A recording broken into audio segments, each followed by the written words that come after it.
By Steve Sutcliffe. BBC Sport share this with what started as a trickle nearly a decade ago, with two young English players attempting to revive their dreams, now sees a stream of about 30 young players from EFL clubs head to Sweden each year. The success story of Östersunds FK and their intrepid coach, former York City winger Graham Potter, has been well reported, but there is a wider story to be told involving British players dotted across Sweden, at all levels of the game.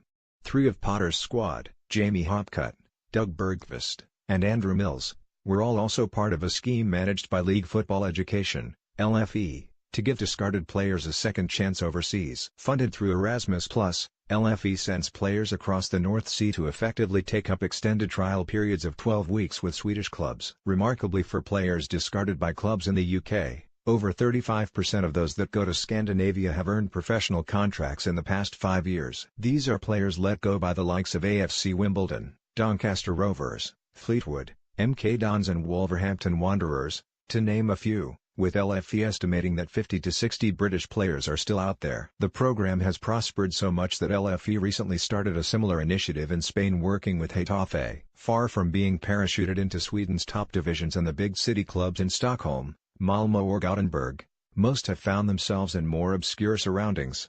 Take Toby Davis, one of the first two players to make the jump, in 2008.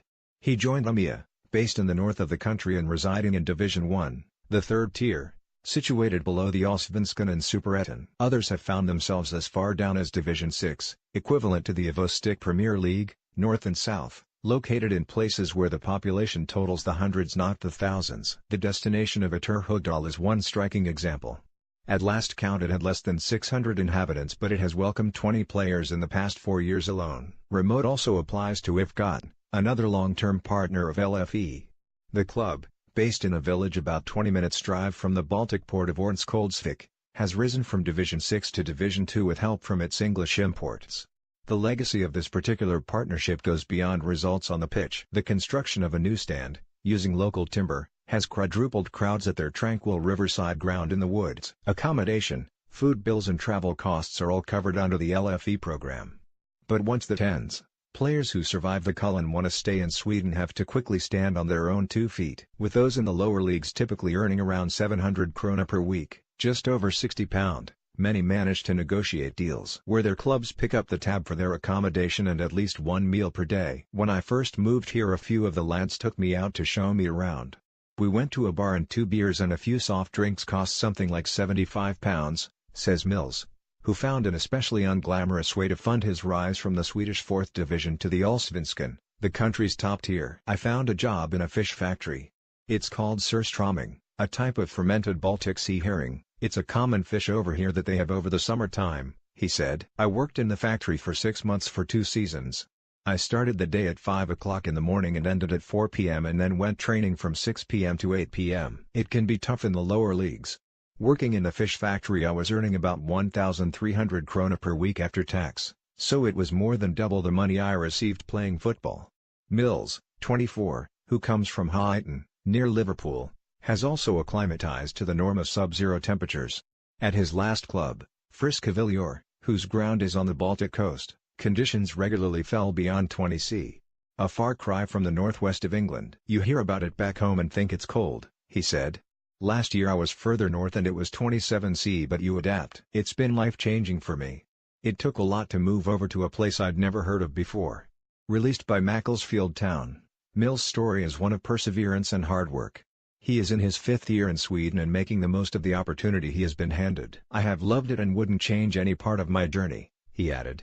It's all just one big learning curve and I've matured as a person. Starting at the lower level you see the bigger clubs out here on TV and it feels a million miles away. But 1 or 2 good seasons can change everything.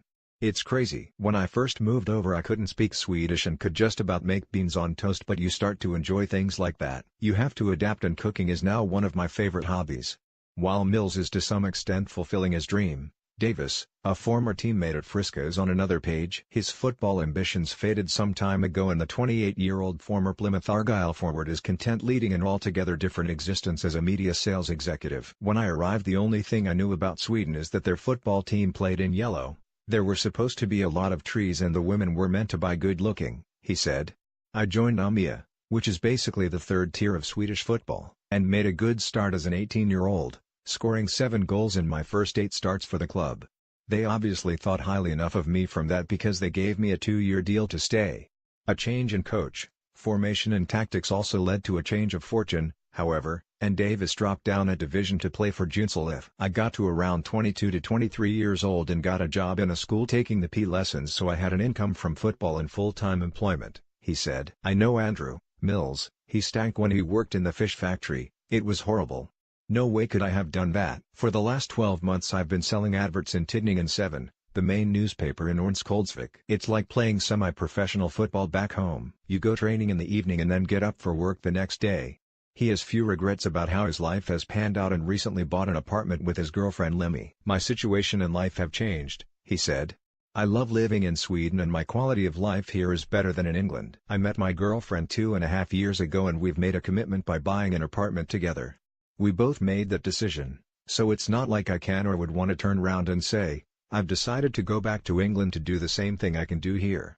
Stepping out of his comfort zone into the scenario that Davis faced nearly a decade ago is Scott Coughlin, who turned 19 last month. Now 1,600 miles from his home in Swansea, he is attempting to revive his career at top-flight GIF Sundsvall after being cut adrift by Championship side Cardiff City last summer. Difficulties thus far have been the obvious ones. The language barrier, for example, which has in part been alleviated by the presence of ex-Plymouth and Bradford goalkeeper Lloyd Saxton, the club's current number 1. Some of the coaches don't speak English so they explain everything to the players in Swedish and that's quite difficult, Coughlin said. If there's something I need to know they get another player to translate to me. For Davis, English is now almost as challenging as Swedish once was. My Swedish isn't perfect but I spend every day speaking it as part of my job. I could only have dreamed of being able to speak the language like I can now from when I first came out here, he says. It's funny because my English has suffered. I find myself missing out words or using the wrong grammar. Coughlin's immediate assignment is rather less linguistically based. He has 8 weeks to show he deserves a contract and place in a squad containing 3 Spaniards, an American and 6 other nationalities. The young goalkeeper may have represented Wales between the ages of 15 and 18 but nothing came of trials at Bristol Rovers, Torquay or Hull. Instead he was preparing to see out the present campaign in the Welsh League with Llanelli Town and considering the merits of accepting a soccer scholarship in the USA before LFE called. It's a dead end back home, nothing will happen now. So I was looking for other opportunities like this, he said. And as Arsenal almost discovered to their cost, rejected players tend to make the most of their opportunities. Share this with